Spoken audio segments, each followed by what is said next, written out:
Welcome future आइडियन। आज की video में हम डिस्कस करने वाले हैं एसिम्टोट्स के बारे में। लास्ट वाली वीडियो में हमने एसिम्टोट की डेफिनेशन, ज्योमेट्रिकल इंटरप्रिटेशन और हॉरिजॉन्टल और वर्टिकल एसिम्टोट्स के बारे में पढ़ लिया था। ठीक है, वहाँ पे हमने मैथमेटिकल डेफिनेशंस करी थी।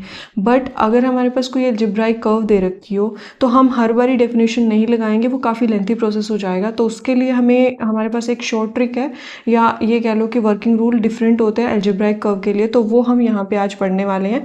तो सबसे पहले देख लीजिए working rule for asymptote parallel to coordinate axis and for algebraic curve. ठीक है, अगर आपको कोई भी अलजेब्राइक कर्व दे रखी है तो उसके अंदर अगर हमें एसिम्टोट्स निकालने हैं जो कि पैरेलल हो कोऑर्डिनेट एक्सिस के, तो वो हम कैसे निकालेंगे। अब कोऑर्डिनेट एक्सिस तो हम या तो एक्स एक्सिस की बात करेंगे या वाई एक्सिस की बात करेंगे। ठीक है, तो सबसे पहले हम डिस्कस कर लेते हैं parallel to x axis and then we discuss about parallel to Y axis. तो सबसे पहले पैरेलल टू एक्स एक्सिस में हम क्या करेंगे, आपको जो भी इक्वेशन दे रखी है उसके अंदर आप क्या देखोगे, हाईएस्ट पावर जो है ना एक्स की वो देखोगे। अगर पैरेलल टू एक्स एक्सिस की बात कर रहे हैं, ठीक है, तो highest power of X check करोगे।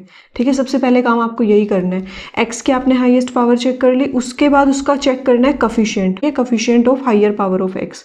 उसके बाद कफिशिएंट को आपने देखा, अगर कफिशिएंट हमारा क्या हुआ, अगर कफिशिएंट हो गया कांस्टेंट, तो इसका मतलब हमारे पास कोई एसिम्टोट नहीं मिलेगा पैरेलल टू एक्स एक्सिस। ठीक है, बट अगर ये कांस्टेंट नहीं हुआ, मतलब नॉट कांस्टेंट, अगर ये कांस्टेंट नहीं हुआ, कोई ना कोई आपको वैल्यू दी हुई वहाँ पे कांस्टेंट के अलावा, जैसे कोई भी वेरिएबल हो सकता है, एक्स हो सकता है वहाँ पे, है ना, तो कोई भी वेरिएबल में अगर इक्वेशन दे रखी हो, मतलब उसको कोफिशिएंट दे रखा हुआ, तो आपके पास एसिम्टोट होने के चांसेस हैं। बट फिर भी पॉसिबिलिटी ये नहीं है, 50-50 चांसेस है कि हो भी सकता है, नहीं भी हो सकता।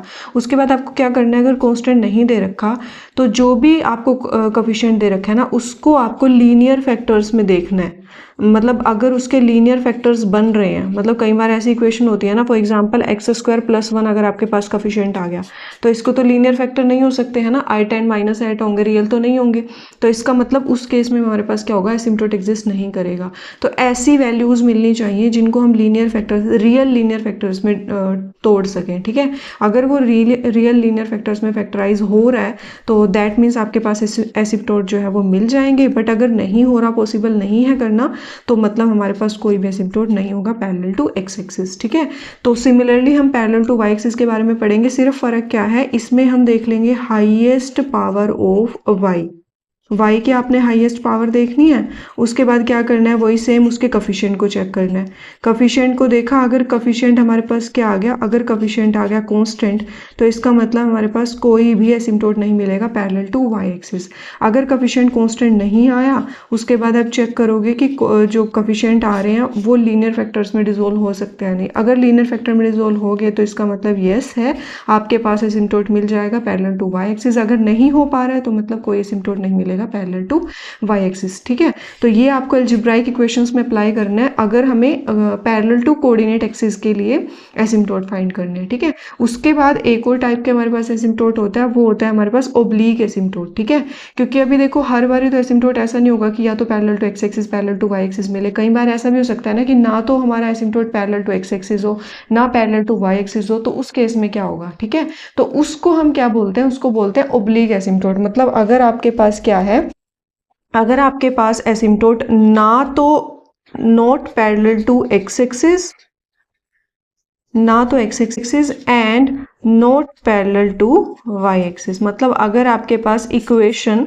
मतलब जो भी अलजेब्राइक इक्वेशन दे रखी है, अगर वो ना तो एक्स एक्सिस के पैरेलल हो और ना वो वाई एक्सिस के पैरेलल हो, तो उस टाइप के एसिम्टोट को क्या बोलेंगे, ओब्लीक एसिम्टोट बोलेंगे। ठीक है, तो सबसे पहले आपको जब भी आप अलजेब्राइक इक्वेशन को सोल्व करोगे एंड एसिम्टोट फाइंड करोगे, सबसे पहला काम तो आपको यही करना है कि पैरेलल टू एक्स एक्सिस और parallel to Y axis check करना है, मतलब कोऑर्डिनेट एक्सिस के पैरेलल चेक करना है कि एसिम्टोट मिल रहा है नहीं मिल रहा। ठीक है, अगर नहीं मिला, उसके बाद जाके ये मिल भी गया, तो भी आपको सेकंड ये चेक करना है ओब्लीक एसिम्टोट। ठीक है, तो आपको मेनली अभी हम क्वेश्चन करेंगे तो उसमें आपको स्टेप बाय स्टेप समझ आ जाएगा कि अगर एसिम्टोट पूछता है तो कैसे फाइंड करना है।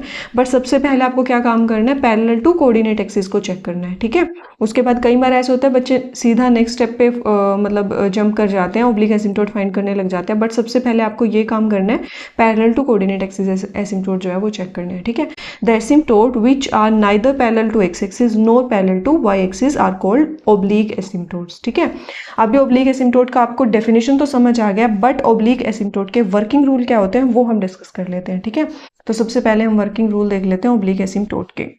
तो देखो ओब्लिक एसिम्प्टोट के लिए आपको सबसे पहले क्या काम करना है।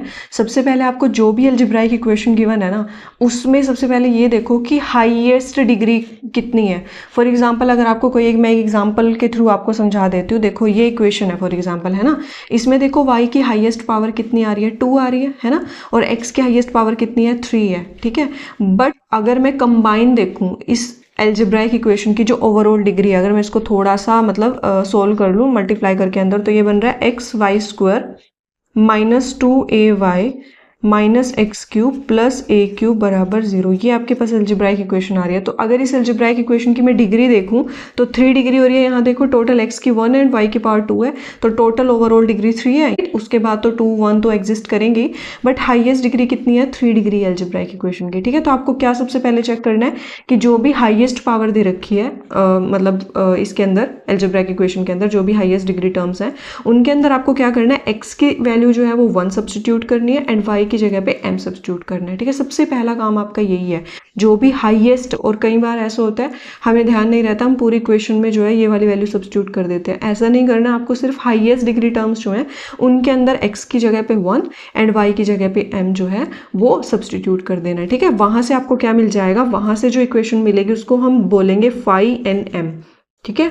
क्योंकि nth डिग्री की बात करें ना, हाईएस्ट डिग्री, तो हाईएस्ट डिग्री मतलब हमारे पास n, अगर मैं हाईएस्ट डिग्री n मानूं तब की बात है ये, ठीक है। वो इक्वेशन जो थी उसमें 3 थी, मतलब वो 3 डिग्री की अलजेब्राइक इक्वेशन है। बट अगर आपके पास n डिग्री की अलजेब्राइक इक्वेशन है तो उसके अंदर जो हाईएस्ट डिग्री होगी वो n होगी ऑब्वियसली, ठीक है। तो आपको क्या करना है, x की जगह पे 1, y की जगह पे m उस हाईएस्ट डिग्री में सब्स्टिट्यूट करना है। वहां से आपको फाई एन एम मिल जाएगा, ठीक है। फाई एन एम मिलने के बाद क्या करना है, फाई एन एम को 0 के बराबर रख देना है। 0 के बराबर रखेंगे तो पूरी इक्वेशन m में तो है, क्योंकि x तो 1 हो गया था, y m हो गया था, तो पूरी इक्वेशन किस में है, m में है। वहां से आप क्या करोगे, m की वैल्यूज निकालोगे, उस इक्वेशन के रूट्स फाइंड कर लोगे, ठीक है। क्योंकि पूरी इक्वेशन m में है तो आप रूट्स आसानी से निकाल सकते हो, ठीक है। तो जो रूट्स आएंगे उनको मैंने नाम दे दिया m1 m2 up to show on, मतलब n आएंगे ना हमारे पास रूट्स वहां से टोटल, बिकॉज n डिग्री की इक्वेशन है तो हमारे पास n रूट्स आ जाएंगे। और इन्हीं n रूट्स को हम क्या बोलेंगे, स्लोप्स ऑफ एसिम्प्टोट। अब देखो मैं थोड़ा सा आपको ज्योमेट्रिकली समझाने की कोशिश करती हूँ। जो हमने पैरेलल टू एक्स एक्सिस और पैरेलल टू वाई एक्सिस पढ़ा था, उसमें क्या पढ़ा था कि अगर हमारे पास एक्स वाई प्लेन है, ठीक है, एक्स वाई प्लेन है और कर्व कुछ इस टाइप से दे रखी है, ठीक है। तो कर्व अगर इस टाइप से है तो पैरेलल टू एक्स एक्सिस का मतलब क्या था कि एसिम्प्टोट कुछ ऐसा मिलना चाहिए हमें, राइट। मतलब जैसे जैसे ये कर्व पे कोई पॉइंट लोगे, जैसे जैसे वो रीजन से दूर होता जाएगा, तो जिस स्ट्रेट लाइन के वो पास आता जा रहा है या स्ट्रेट लाइन के बीच की और उस पॉइंट के बीच की डिस्टेंस अगर कम होती जा रही है, 0 होती जा रही है, तो उसको हम एसिम्प्टोट बोल देंगे। तो यहाँ पे parallel to x axis asymptote ये है। पैरेलल टू एक्स एक्सिस क्यों बोला, बिकॉज एक्स एक्सिस के पैरेलल है, राइट। अब देखो आपने कर्व जो है वो इस टाइप से ले लिया। अब देखो यहाँ पे जो है ना, ये आपको एक एसिम्प्टोट मिल रहा है पैरेलल टू, क्योंकि ये वाई एक्सिस थी तो ये वाई एक्सिस के पैरेलल है, तो ये एसिम्प्टोट जो है वो पैरेलल टू वाई एक्सिस है। आपको एक्स एक्सिस और वाई एक्सिस के पैरेलल ऐसे एसिम्प्टोट मिलते थे। अब मैं ओब्लिक एसिम्प्टोट की बात कर रही हूँ ना, तो ओब्लिक एसिम्प्टोट हमारे पास क्या होगा। फॉर एग्जाम्पल अगर आपको कर्व जो है वो कुछ इस टाइप से दे रखी है, ठीक है। अब ना तो पैरेलल टू एक्स एक्सिस मिलेगा ना parallel to Y axis, asymptote आपको कुछ ऐसा मिलेगा, ठीक है। एसिम्प्टोट आपको कुछ ऐसा मिलेगा जो कि ना तो एक्स एक्सिस के पैरेलल होगा ना वाई एक्सिस के पैरेलल होगा, ठीक है। तो ज्योमेट्रिकली हम इसको ओब्लिक एसिम्प्टोट बोलते हैं। ये आपको थोड़ा सा ध्यान रखना है। ये मैंने आपको अभी क्यों बताया, क्योंकि देखो जैसे ही हम m1 m2 की हमने वैल्यू फाइंड करी ना, तो m1 m2 एक तरह से क्या हो जाएगा, स्लोप ऑफ एसिम्प्टोट हो जाएगा। स्लोप ऑफ एसिम्प्टोट कैसे बोलेंगे, देखो अगर आएगा तो आपके पास एसिम्प्टोट स्ट्रेट लाइन ना, उस स्ट्रेट लाइन की इक्वेशन क्या होती है, y = mx + c होती है, जहाँ पे m और c आपके पैरामीटर्स होते हैं, है ना। तो m जो है वो स्लोप को डिफाइन करता है इस लाइन के।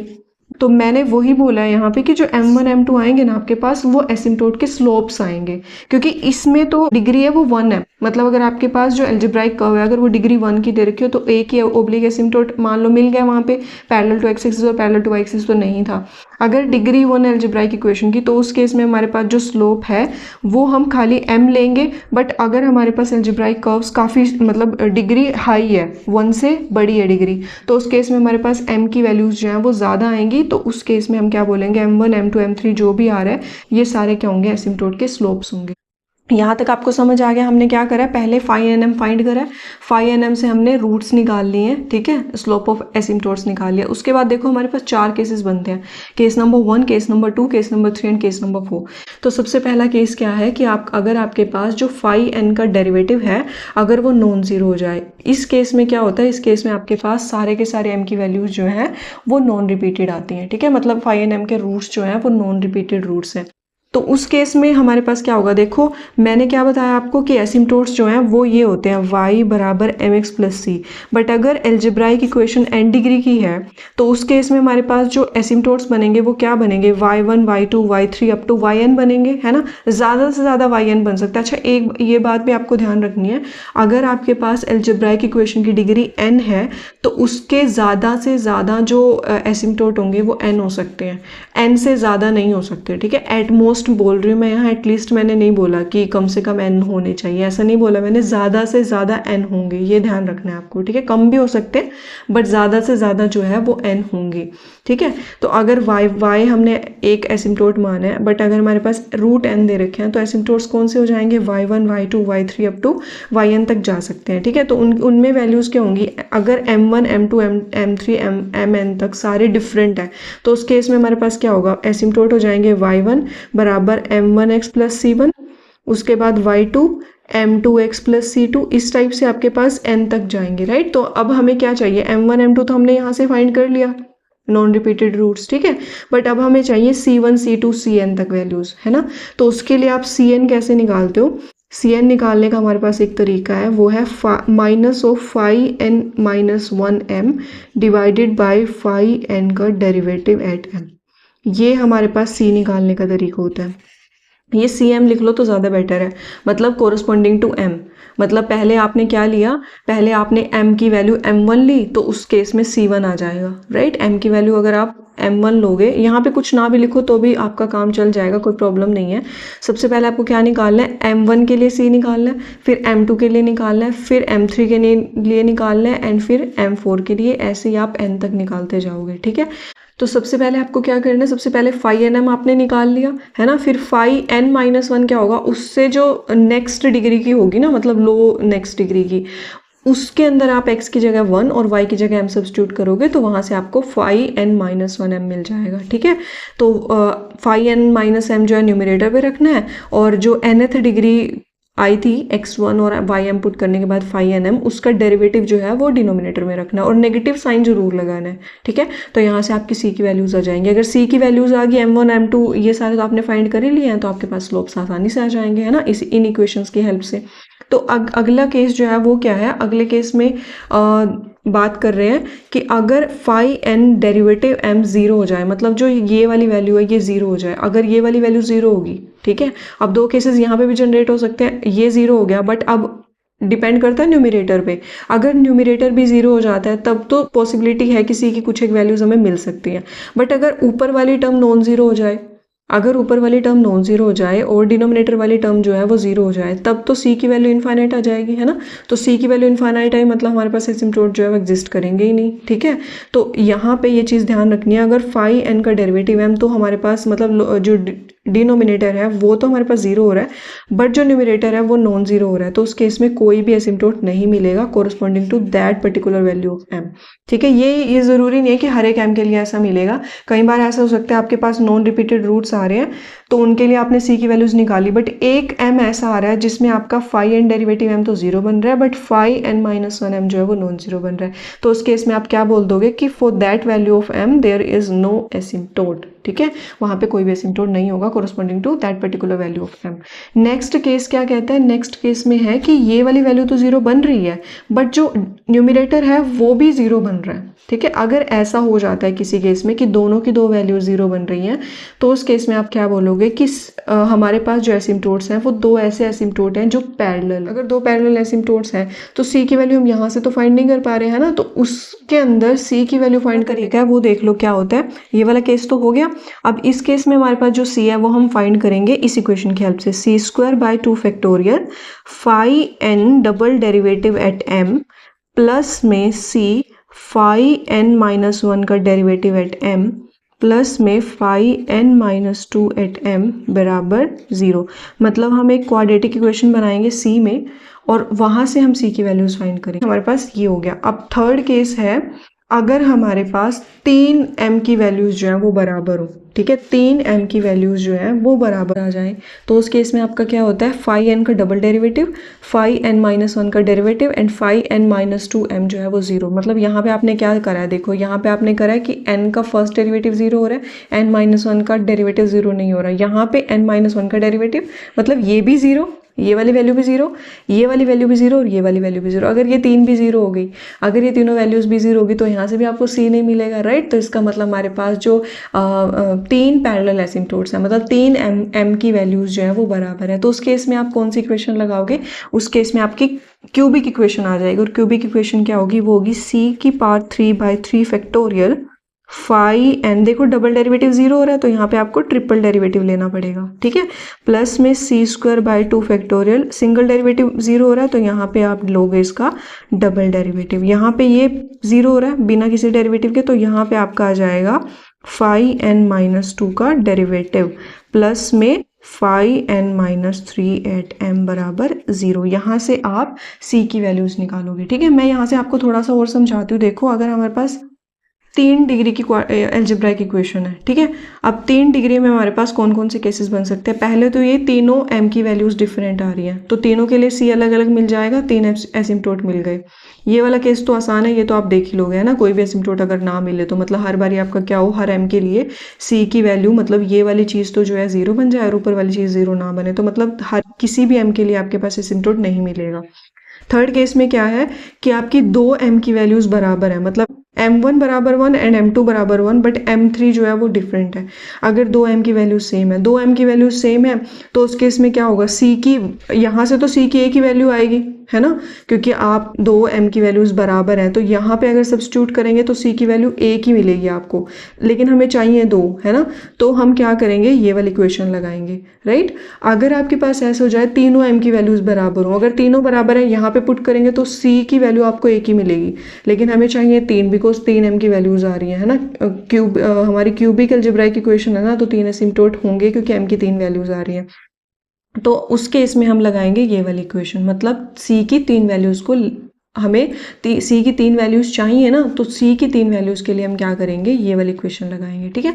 तो आई होप आपको ये वर्किंग रूल समझ आ गए होंगे। अब हम चलते हैं क्वेश्चंस की। हाँ जी, तो हमने क्वेश्चन ले लिया ये वाला हमारा, इसको थोड़ा सा सोल्व हम ऑलरेडी कर चुके थे, तो मैंने इसको क्या करा, जस्ट मल्टीप्लाई करा है and xy² minus 2ay minus x की पावर 3 प्लस a की पावर 3 बराबर 0, ये मेरे को मिल गया, ठीक है। अभी सबसे पहले क्या करना होता है, मैंने बताया था क्वेश्चंस में सबसे पहले आपको parallel to coordinate axis asymptote निकालने हैं। तो पैरेलल टू कोऑर्डिनेट एक्सिस के लिए हम सबसे पहले क्या करेंगे, पैरेलल टू एक्स एक्सिस की बात कर लेती हूँ मैं यहाँ, parallel to x axis. Parallel to x axis के लिए क्या करना होता है, एक्स की जितनी भी हाईएस्ट टर्म्स हैं, जैसे यहाँ पे देखो एक्स की हाईएस्ट डिग्री 3 है और 3 की और कोई तो नहीं है, एक्स की पावर 3 में सिर्फ यही एक टर्म है एक्स की पावर 3, और इसका कोफिशिएंट कितना है, -1 है ना, कांस्टेंट है। तो इसका मतलब यहाँ पे कोई भी एसिम्प्टोट नहीं मिलेगा पैरेलल टू एक्स एक्सिस। मैंने यही बताया था आपको, क्या बोला था आपको, कि अगर हमें parallel to x axis value find करनी है तो सबसे पहले हाईएस्ट पावर ऑफ एक्स देखेंगे, उसके कोफिशिएंट को देखेंगे, अगर कोफिशिएंट कांस्टेंट हो गया तो कोई भी एसिम्प्टोट नहीं होगा,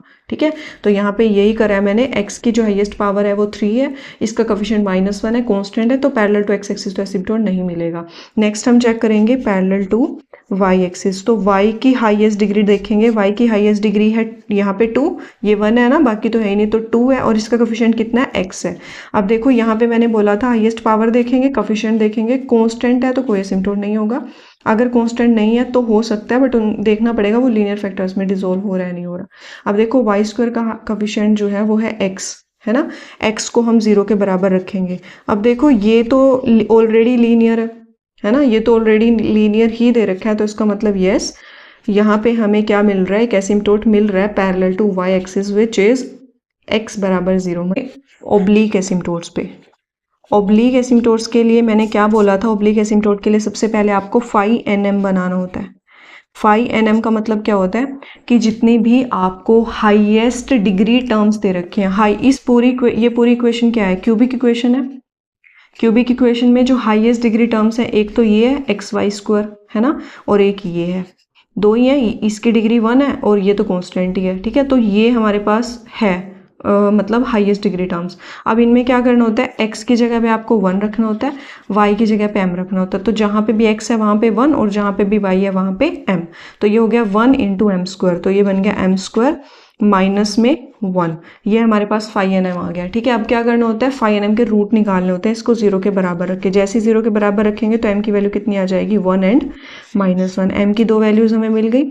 अब m की वैल्यूज मिलने के बाद हमें क्या करना होता है, c निकालना होता है, बट डिपेंड करता है वो m के ऊपर। अब देखो m दोनों डिफरेंट है, डिस्टिंक्ट है, तो सिंपली c की जो वैल्यू होएगी वो होएगी minus of phi n minus 1m divided by phi n dash m, derivative मतलब, ठीक है।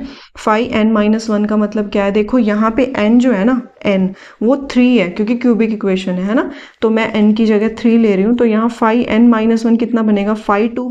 फाई 2 के लिए हमें क्या चाहिए, ऐसे वाली टर्म्स देखनी पड़ेंगी जिनकी डिग्री 2 है, ठीक है। तो यहाँ पे देखो जिनकी डिग्री 2 है वो कौन कौन सी टर्म्स हैं, ये वाली तो क्यूबिक में थी, ठीक है, ये तो हम नहीं लेंगे। ये भी क्यूबिक में है, ये भी हम नहीं लेंगे। तो ये देखो ये हमारे पास 2 डिग्री में दे रखी है और a क्यूब तो कांस्टेंट है, ये तो हम नहीं लेंगे। तो यहाँ से हमें क्या मिल रहा है, फाई 2, बट फाई 2 तो हमें मिल गया -2a y², ठीक है। फाई 2 हमें क्या मिल गया, -2a y²। But phi 2m अगर हमें चाहिए तो क्या करना पड़ेगा, जहाँ पे x है वहाँ पे 1 और जहाँ पे y है वहाँ पे m सब्सटीट्यूट करना पड़ेगा। तो x तो इसमें नहीं है, तो खाली -2am² जो है वो हमारे पास क्या हो जाएगा, फाई 2m हो जाएगा, ठीक है। तो मैं यहाँ पे सब्सटीट्यूट कर रही हूँ माइनस ऑफ -2am², तो नेगेटिव नेगेटिव पॉजिटिव हो जाएगा बिकॉज ऑलरेडी ये नेगेटिव में है और यहाँ पे एक और नेगेटिव होता है, तो +2am² और फाई एन का डेरिवेटिव, फाई एन कितना है हमारे पास, m² - 1, इसका डेरिवेटिव करेंगे तो हो जाएगा 2m, 1 का तो 0 हो जाएगा, यहाँ से 2 से 2 कैंसिल, m से m कैंसिल, तो आ रहा है am, ठीक है। अब क्या करेंगे, एक बार m की वैल्यू 1 सब्सटीट्यूट करेंगे, एक बार m की वैल्यू -1 सब्सटीट्यूट करेंगे। तो m की वैल्यू 1 सब्सटीट्यूट करी यहाँ से, तो c की वैल्यू कितनी आ रही है, a, ठीक है। और यहाँ से -1 सब्सटीट्यूट करेंगे तो c की वैल्यू आ रही है -1। मैंने क्या बोला था, एसिम्प्टोट होते हैं y बराबर mx प्लस c। अब जब m1 लेंगे और c1 लेंगे तो उस केस में y हमारे पास आ रहा है x प्लस a, और जब m2 और c2 लेंगे तो उस केस में आ रहा है y बराबर -x माइनस a। तो दो तो एसिम्प्टोट ये आगे और तीसरा एसिम्प्टोट हमने यहाँ से फाइंड किया था, तो x बराबर 0। ये 3 एसिम्प्टोट जो है हमारे पास इस एल्जेब्राइक इक्वेशन के लिए आ रहे हैं, ठीक है। तो ये हो गया हमारा example number 1। So this is our example number 2। इसमें सबसे पहले वही देखना है asymptote parallel to x axis and y axis है या नहीं है। तो पैरेलल टू एक्स एक्सिस की अगर मैं बात करूं तो x की हाईएस्ट डिग्री जो है वो कौन सी है, यहाँ पे देखो 2 है और इसका कोफिशिएंट जो है वो y है, तो y बराबर 0 रखेंगे, लीनियर है, तो इसका मतलब यही हमारे पास एसिम्प्टोट हो जाएगा पैरेलल टू एक्स एक्सिस, ठीक है। एक्स एक्सिस इटसेल्फ आ जाएगा हमारे पास asymptote parallel to x axis. उसके बाद पैरेलल टू वाई एक्सिस की बात कर लेते हैं। पैरेलल टू वाई एक्सिस में हम क्या करेंगे, वाई की हाईएस्ट डिग्री देखेंगे, वाई की भी हाईएस्ट डिग्री 2 ही है, ठीक है, और ये दोनों है, तो यहाँ से y² का जो कोफिशिएंट है वो आ रहा है 1 - x, इसको 0 रखेंगे, लीनियर फैक्टर में रिजोल्व, ऑलरेडी लीनियर फैक्टर दे रखा है, ठीक है। तो यहाँ से x बराबर 1 जो है एक लाइन आ जाएगी जो कि parallel to Y axis asymptote बोला जाएगा। उसके बाद हम बात कर रहे हैं ओब्लीक एसिम्प्टोट की। ओब्लीक एसिम्प्टोट के लिए क्या करना होता है, सबसे पहले हमें फाई एन, मतलब हमें हाईएस्ट डिग्री टर्म्स देखनी है और उनमें x की जगह 1 और y की जगह m सब्सटीट्यूट करना है। तो हाईएस्ट डिग्री टर्म कौन कौन सी है, एक ये है, एक ये, यही दो हैं, बाकी तो यहाँ पे 2 डिग्री है, यहाँ पे भी 2 डिग्री है और यहाँ पे 1 1 है, तो 3 डिग्री की तो यही 2 टर्म्स हैं। इनमें x की जगह 1 और y की जगह m सब्सटीट्यूट करेंगे तो यहाँ पे आ जाएगा m और यहाँ पे आ जाएगा m²। इसको सोल्व कर लो, m इंटू 1 - m बराबर 0, तो यहाँ से आ जाएगा m की वैल्यू एक 0 आ रही है, एक 1 आ रही है, तो m की मेरे पास 2 वैल्यूज आ गई, 0 एंड 1। उसके बाद क्या करना होता है, दोनों डिफरेंट एंड डिस्टिंक्ट है ना, तो हम c की वैल्यू फाइंड करेंगे। c की वैल्यू फाइंड करने का फॉर्मूला था ये, यहाँ से हमें क्या चाहिए, फाई n - 1m चाहिए। 3 डिग्री की इक्वेशन थी, ठीक है, तो 2 डिग्री की जो टर्म्स हैं वो ले लो। 2 डिग्री की टर्म सिर्फ ये और ये है, और यहाँ से फाई n - 1m कितना आ जाएगा, x की जगह 1 और y की जगह m सब्सटीट्यूट करेंगे तो ये हो जाएगा m प्लस m²। ये हमारे पास फाई n - 1m हो गया, ठीक है। तो यहाँ पे सब्सटीट्यूट करो -m plus m² divided by phi n का डेरिवेटिव, इसका डेरिवेटिव करेंगे तो 1 - 2m आ रहा है, ठीक है। अब देखो m की वैल्यू 0 के लिए तो सोल्व करने की ज़रूरत नहीं है, बिकॉज m की वैल्यू 0 का मतलब हमारे पास क्या होता है, अगर m y बराबर एम एक्स प्लस सी हमारे पास अगर एसिम्टोट m की वैल्यू अगर 0 होगी तो y बराबर सम कांस्टेंट आएगा। ये तो ऑलरेडी हम फाइंड कर चुके हैं, y बराबर 0 है ना। 3 डिग्री की इक्वेशन है ना, तो 2 एसिम्टोट तो ये हो ही गए, तो इसका मतलब यहाँ से सिर्फ एक एसिम्टोट आएगा।